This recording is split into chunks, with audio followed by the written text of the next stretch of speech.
Hello, welcome to Chapter 5 and 6 discussion for organizational communication. I'm Bill Perkins. The first question wants us to discuss how communication works within an organization, explain upward, downward, lateral communication, so forth. Upward communication is when messages start at the bottom of the hierarchy and are transmitted up the hierarchy to the highest rings in the organization.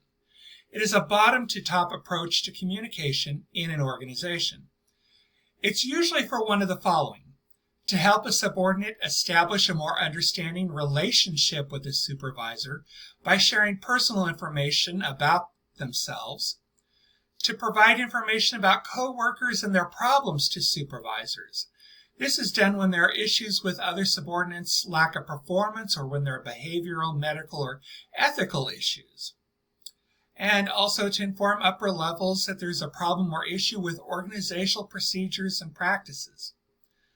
Finally, to inform management about issues with a job that a subordinate is doing, such as the need for more information or help to complete the task.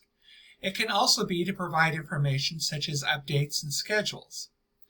In the past, a large part of my upward communication was done by giving presentations to upper management about new programs that were being developed for a client.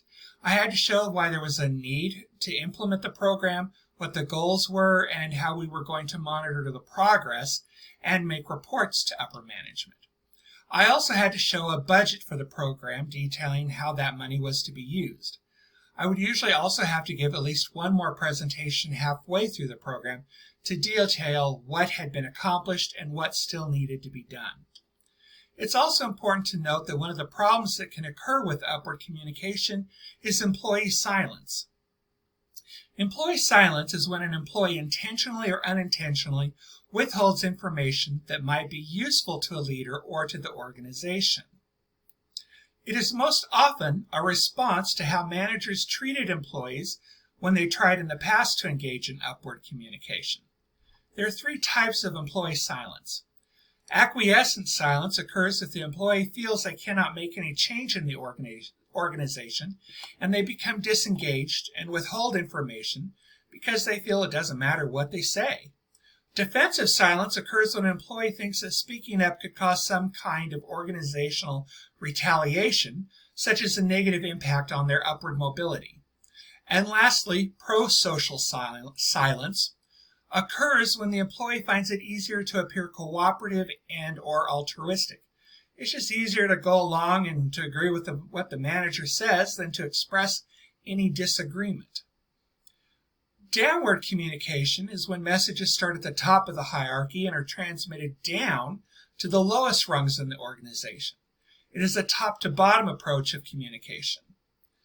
It's usually for one of the following reasons: to relay job instructions, could be written or could be training programs, to illustrate how a job relates to other jobs in the organizational hierarchy in the form of job rationales, to explain and inform about procedures, policies, and benefits to the employees, also to provide feedback about job performance, and lastly, to help indoctrinate the employee into the organizational ideology so that the employees will identify with the organizational goals and characteristics. In one of my previous jobs, we would have monthly meetings with all of the staff, and the upper management would inform us of new policies and procedures that were to be implemented. However, they were not asking for our input, they were simply telling us what was expected. At one such meeting, when the majority of employees began to express dislike for the new procedure, we were all told that if we didn't like it, we could give our notice and quit, but anybody who did so would receive a bad reference from the company. Lateral or horizontal communication is when messages are transmitted to other individuals on the same rung of the hierarchy. This is helpful to coordinate tasks between departments to improve efficiency. It allows greater problem solving, especially when the issue affects the whole organization.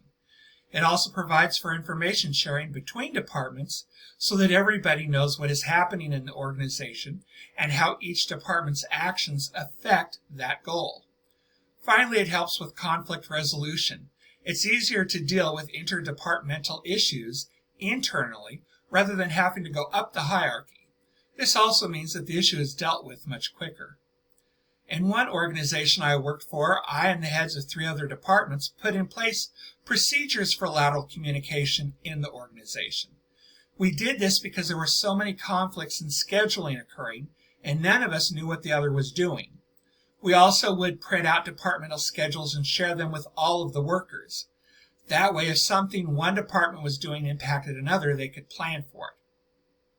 By simply throwing back the covers and making sure that every department knew what each other was doing, we eliminated the scheduling problems and created a happier workplace. The second question, what is the difference between formal and informal networks? How do they work? Why are they important? And so forth. A communication network is simply the way that information is shared between a group or organization. We discussed formal communication earlier with upward, downward, and horizontal communication. These exist within the structure of the organizational hierarchy. Informal communication exists outside of that structure. Most often it is referred to as a grapevine within the organization. Grapevines are faster, carry useful information, provide supplemental information, give people a way to express apprehensions or imagined ideas about the organization, serve as early warning systems, and help to build teamwork, identity, and provide motivation. They can also share untrue information. Having access to a grapevine or a social network helps people to complete tasks and to achieve specific goals. In one job I had, the grapevine was the only way to hear the truth. The organization was being audited by the FBI and Medicare. The top of the hierarchy was giving management misinformation to share with workers in order to try and hide what was occurring and also to try and keep everybody working for them. The grapevine knew what was going on, what had happened, who did what, who was guilty, etc. The FBI themselves were using the grapevine to get information about who they should talk to. The grapevine helped to calm people down as they knew that the men in the dark suits were there to talk to and target the people at the top, not the people at the bottom. So for Chapter 6 and the discussion about culture, the questions all ask us to refer back to some organization we belong to and discuss the culture of that organization. Just one problem with that, I've not been employed in over 15 years and I do not belong to any organizations at all. I personally avoid organizational groupings. I've just never felt the need to drink the Kool-Aid. So first I'm going to look at number 4, discuss the various ways of understanding organizational culture. So beginning on page 161, the functionalist approach to culture is that founders and leaders embed, transmit, and teach culture. As the organization grows, leaders extend their influence through culture embedding mechanisms. These are actions by the leader that members pay attention to. The members begin to emulate their perception of the leader's values and beliefs in their own actions. Over time, this fosters the idea of the correct way to do things and creates the culture. On page 166, the interpretive approach to culture is to describe the culture rather than develop general theories about it. They view organizations as a culture rather than having culture. It is the communication between members about the organization, other members, leaders, stories, myths, etc. that shape the culture. Therefore, the culture of an organization is constantly changing as membership changes and perceptions of the organization change internally. Critical and postmodern approaches start on page 173. The critical approach investigates how organizational culture promotes reification and universalization of managerial interest. This means that the dominant interest of the organization over time is seen as natural, normal, self-evident, and beyond question, and are usually a reflection of the larger structures of power and domination within the surrounding society. This serves to silence the voices of marginalized people within the organization. The postmodern approach looks to deconstruct the major historical and cultural themes by researching the discourses, meaning the organizational documents and conversations that have taken place in the organization. In order to understand the current culture, therefore, you have to understand how it was shaped and informed by what happened in the organization before and the choice of wording that was used to record it. They see culture as something that is constantly changing in an organization in relation to the changes within society. Table 6.8 on page 174 gives a good breakdown of the major themes in organizational cultural research. Number 3 asks, using Shine's organizational culture model and the organizations you've worked for, which we're not going to go there, give a clear and rich description of it. Anyway, Edgar Schein was a functionalist and believed that leaders embed, transmit, and teach culture. He also stated that organizational culture is a pattern of shared basic assumptions that the group learned as it solved its problems of external adaptation and internal integration.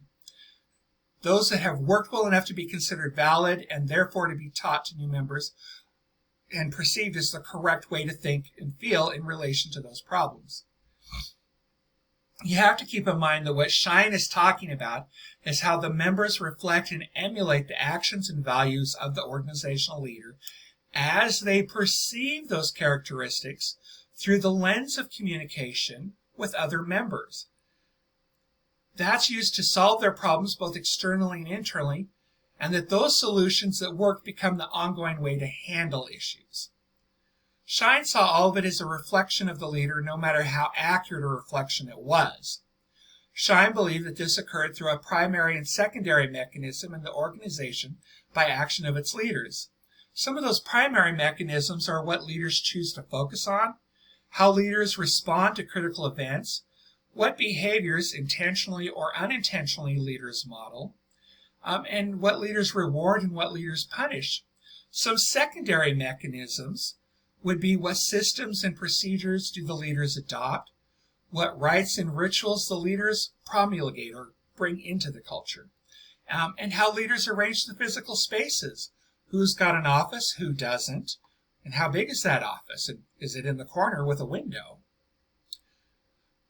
Finally, I will be honest, I have no idea how to apply the information from Chapter 5 and 6 to the case study story, Best Laid Plans. The biggest problem I see is that no one from the bottom of the hierarchy was included in formulating this idea. There had been no real discussion about logistics from the employee perspective.